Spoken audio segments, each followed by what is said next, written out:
e também para o Congresso. Bom, vamos conversar com um que foi eleito, está retornando. Estamos em contato neste momento com o ex-prefeito de Campinas, agora deputado federal eleito, Jonas Donizete. Muito bom dia, Jonas. Bom dia, Flávio. Bom dia, Guilherme. Bom dia a todos que acompanham a CBN. Jonas, retornando então ao Congresso, sendo deputado federal, querendo então aqui também passar esses parabéns, né, pela eleição, pelos números expressivos ontem, neste dia 2 de outubro. Qual vai ser essa base e como é que vai ser esse trabalho num Congresso que muda bastante, né?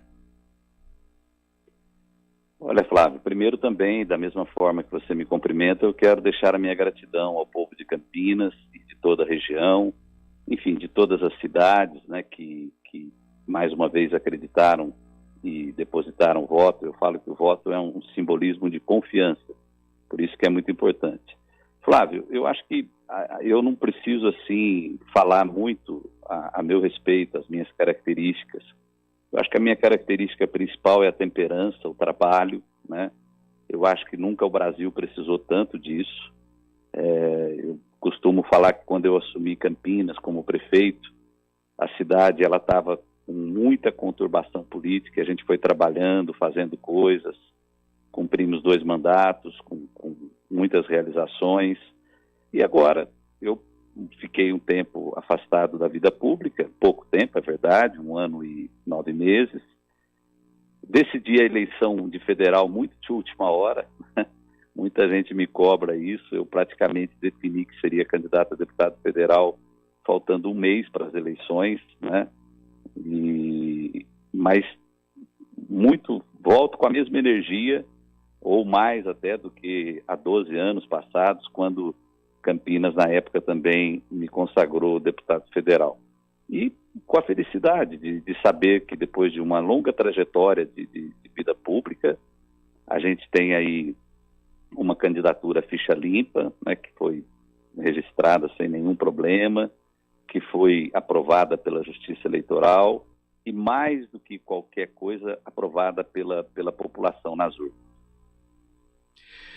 Jonas, o senhor volta então ao Congresso, um Congresso ontem que teve uma votação muito expressiva, né, nos candidatos. A gente fala do partido do presidente Jair Bolsonaro, tem uma cadeira expressiva agora como uma maioria, além de outros partidos que estão dentro desse espectro. Qualquer um que for o presidente, o que o senhor espera a partir do ano que vem? Olha, justamente por isso que eu fiz o primeiro comentário, Flávio. Eu acho que nós tivemos, se você somar os votos do PT, do PSOL, e se você pegar os votos do partido do presidente Bolsonaro, vai dar praticamente um mesmo número, que é um número bem expressivo. E eu tenho diálogo com os 2 lados, né? Eu consigo transitar sem abrir mão das minhas convicções, das coisas que eu acredito, né? Eu acho que tem muitos valores em comuns que eu compartilho com pessoas que defendem a questão bolsonarista. Sou uma pessoa de muita fé, de muita crença em Deus, e também eu tenho relação no chamado campo progressista, porque eu defendo a justiça social entre as pessoas, a igualdade de oportunidades, né?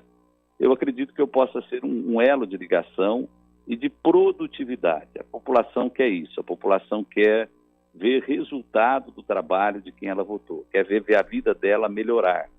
Então eu espero poder usar da minha experiência, chego mais experiente agora no Congresso, né? Depois de um período no Executivo, a gente também amadurece a cabeça, sabe que às vezes não é todas as coisas que o Legislativo quer fazer, que pode fazer daquele jeito, tem que ter a compreensão orçamentária, e eu acredito que, usando a tua palavra, e dependente de quem o povo escolher aí no segundo turno, eu acho que eu posso cumprir um papel importante para o Brasil. Foi por isso que eu decidi me candidatar, por achar que eu tenho ingredientes pessoais que podem colaborar para o meu país.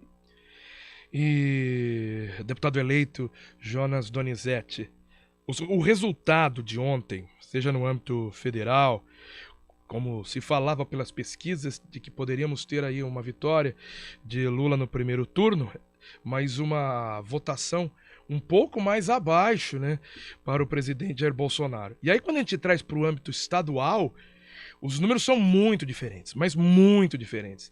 Porque Tarcísio de Freitas ficou em primeiro, com 42%, e a segunda posição ficou com Fernando Haddad. E chama a atenção também o Senado, né? A votação incrível, até a gente pode chamar surpreendente, né? De Marcos Pontes, com quase metade dos votos aqui válidos no estado de São Paulo. Isso não estava no radar de muita gente, e muito menos das pesquisas. O que aconteceu? Flávio, vamos lá. Primeiro, eu ainda não conversei com meu amigo Márcio França. Eu acho que ele deve estar muito abatido, embora seja um homem experiente. Mas veja só, o que foi eleito ontem não foi o Marcos Pontes, mas foi o candidato do Bolsonaro. Né? Se a gente comparar, com todo respeito à trajetória de cientista... Alô? Sim, estamos escutando aqui. Ok. Com todo respeito à trajetória de cientista que o Marcos Pontes tem, que eu conheço, tenho uma amizade com ele, o Márcio França foi prefeito, foi vice-governador, foi governador. É uma pessoa que tem toda uma trajetória que certamente seria um grande senador. Infelizmente, o resultado não foi esse. E você falou bem, as pesquisas, elas erraram e erraram feio. Eu tenho uma teoria, Flávio, que ainda não tem uma definição completa. Mas eu falo assim, nas últimas eleições, tem existido fatores que fazem as pessoas decidir o voto na última hora. São fatores que muitas vezes a gente não consegue mensurar, né? Mas nessa eleição específica, o que dá para perceber é que as pessoas quiseram votar de cabo a rabo, assim, uma boa parte do eleitorado em candidatos da composição bolsonarista, né? E isso fez com que eles ganhassem o Senado em São Paulo, e uma pessoa, que é o Tarcísio, que é uma pessoa que tem origem até em outro estado. São Paulo nunca teve essa tradição de... outros estados acontece isso, pessoas que chegam recentemente, se elegem. São Paulo nunca tinha acontecido. E aconteceu, e como você falou, com uma inversão de ordem aí, ele acabou indo até na frente do Haddad, né? Agora, segundo turno é uma nova eleição, a gente parece um chavão, mas eu já disputei segundo turno, né? A minha primeira eleição de prefeito que eu ganhei foi em segundo turno, e eu falo com experiência de causa. É outra eleição, né? Quem achar que está na mesma eleição pode quebrar a cara. Você tem que refazer argumentos, você tem que refazer estratégias, né? Mas eu acho que realmente os institutos de pesquisa, eu gosto muito de uma palavra que se chama reinventar, Flávio. Ou eles se reinventam, ou realmente a credibilidade vai ficando muito abalada. E certamente hoje vai ser um dia que os presidentes de institutos, os estatísticos vão passar aí dando entrevista, tentando explicar o inexplicável, né? Deputado eleito, ex-prefeito de Campinas, Jonas Donizete, do PSB, queria agradecer a participação do senhor aqui no CBN Campinas. Mais uma vez, parabéns pela eleição. Obrigado, Flávio. Um abraço a todos de Campinas e região. Continue contando comigo, com o meu trabalho, com o meu esforço. São 10 horas, 2 minutos.